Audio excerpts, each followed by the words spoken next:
come from far beyond, and they tell me about my life, about how I'll live forever and on in a body that they made just right.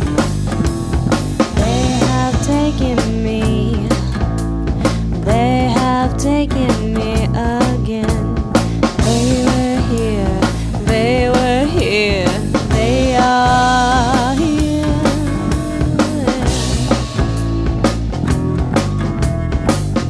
They're in my home, you know. They won't leave me alone. I've got 5 million miles to go. They have taken me, they have taken me again. They were here, they were here, they are here.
Hello and welcome back to my channel.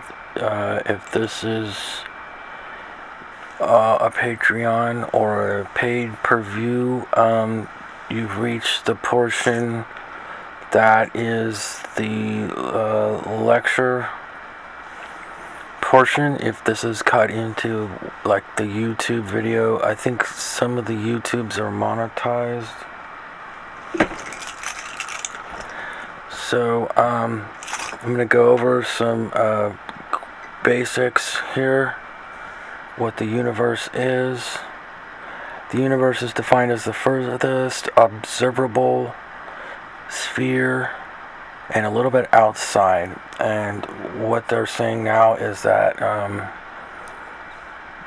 when you go further out from that sphere, it's the beginning of the universe. Big Bang. And they've tied this into the microwave background radiation, which has dead spots.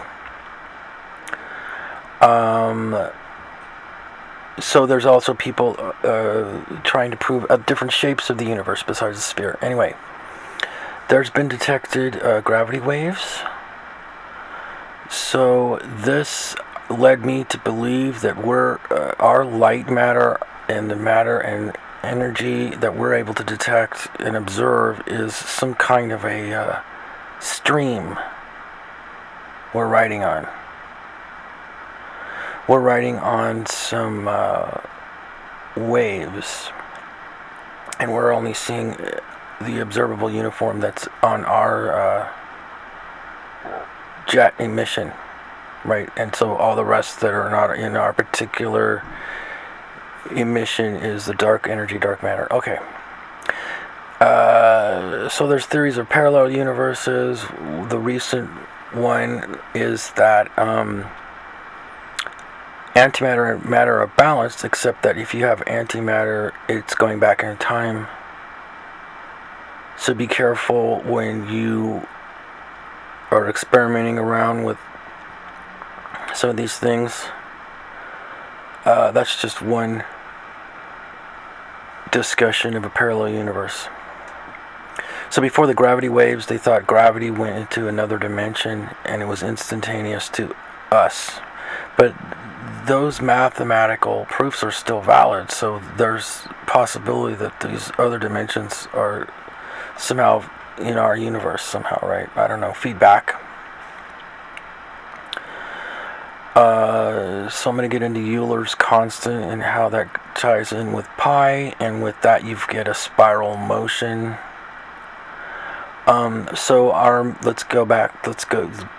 Coming back into our Milky Way. Our Milky Way has had a galactic emission just like a quasar. Depending on how strong it was, it would have wiped out all of life due to the galaxy emissions or X-rays, right? So we don't have a black hole at the center of our galaxy. We have three objects. Sagittarius A, Sagittarius B, Sagittarius C. We've had a prior collision with Andromeda. So all of these latest theories point to there might be dark matter, jump points, wormholes, conduits. Especially when we find our sister stars, sibling stars. Due to quantum entanglement, we may be what people are considering parallel universes are really the sister stars and their habitable planets. So there's a couple of them, maybe up to 7. So the time base of our galaxy is different. Everywhere you go, different planets are on different time bases. So even the satellites around the Earth have a different calibration. Alright, getting back to our sun. So we have a type G yellow dwarf.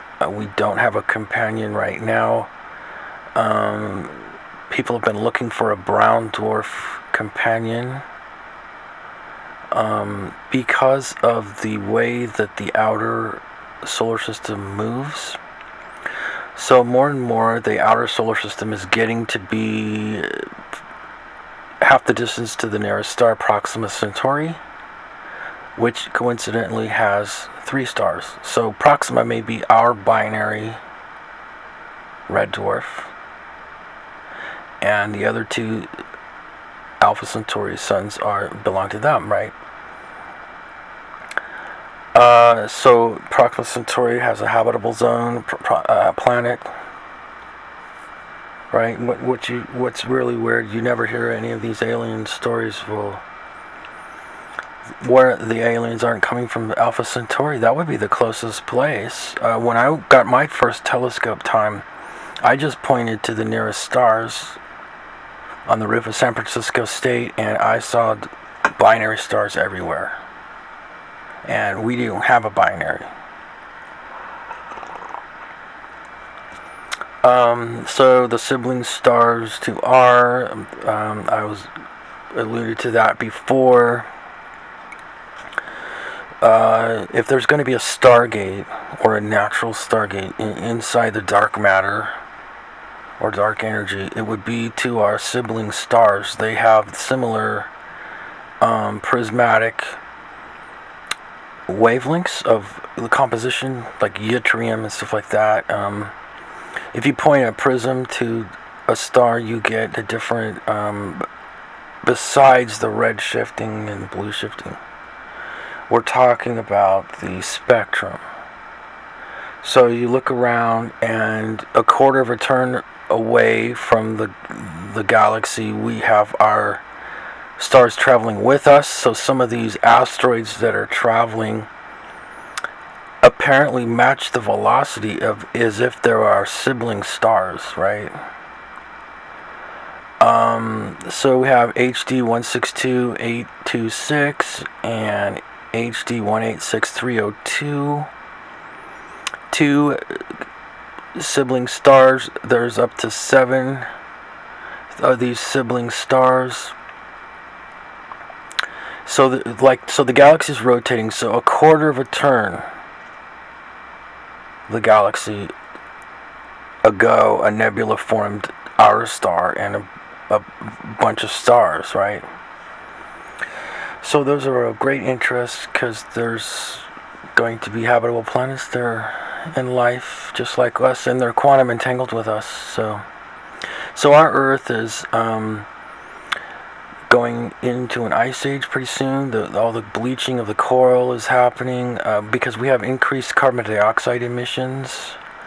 And our age of our civilization on this planet is up for debate, and that has to do with the whole extraterrestrial hypothesis. So here in San Francisco, we have the Beat Poets, we have the Grateful Dead was doing covers of Top 40, and Timothy Leary and the Electric Kool-Aid Acid Test turned the Grateful Dead into like this jazz group. You can get some of the recordings of the Grateful Dead when they were a top 40 sounding band, and they're really good. I was surprised. So the San Francisco Bay Area molded these MK Ultra government attacks and became Silicon Valley and searched for truth and all of this business. So we have NASA here, Moffett Field, we have all the SETI programs here, Berkeley. So this is probably why, this, it's coming from San Francisco, the SETI.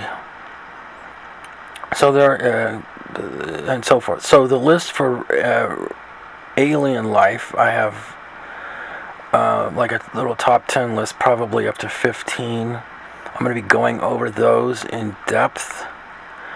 But the whole thing is that there's not enough particles in the universe and not enough time in the universe to have created even one enzyme in some remote local part of the universe. You have to have more than one input to create life. So life is probably out there everywhere, guaranteed. Okay.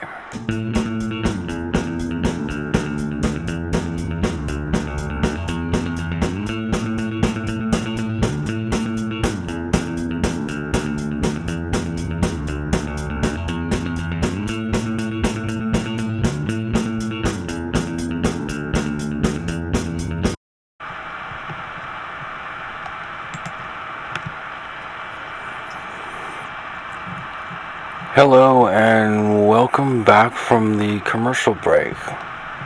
Here we're looking at the my AlienCon program and pass. Once coming in through the turnstile, you could get your passes in the mail, or you could pick them up there. Mine was sent in the mail. Here we have the infamous gold flyer worn on ancient aliens. I had to purchase one. These are the artifacts they found in a tomb. There it is on my Ralph Lauren suit. Basically, it's an artifact found in a tomb for an airplane, and they made models of that and flew it, and it flew perfectly. This aftershave, I still use it. I got this in the vendor area of AlienCon, and they have a variety of these. This is a sports drink I found in the vendor area of AlienCon. I got a free sample. I told them I would put it in my video. You could get that in San Francisco. This author, I talked to the author, and there's a lot of these nice books available. I told them that I would put that in my video as well.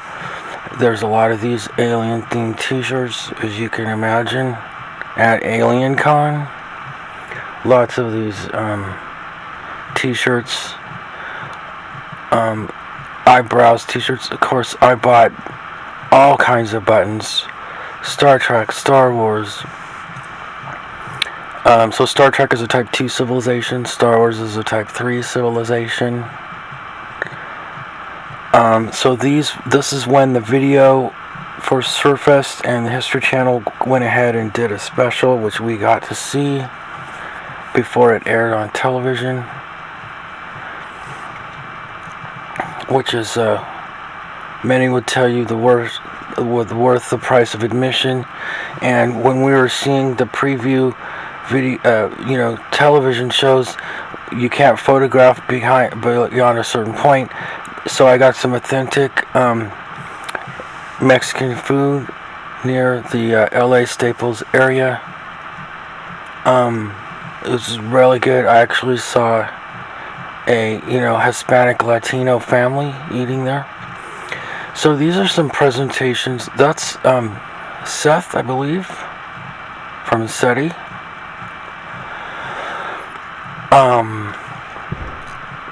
So there's presentations of all different kinds, small, large. Some are scientific, some are conjecture, some are religious in nature.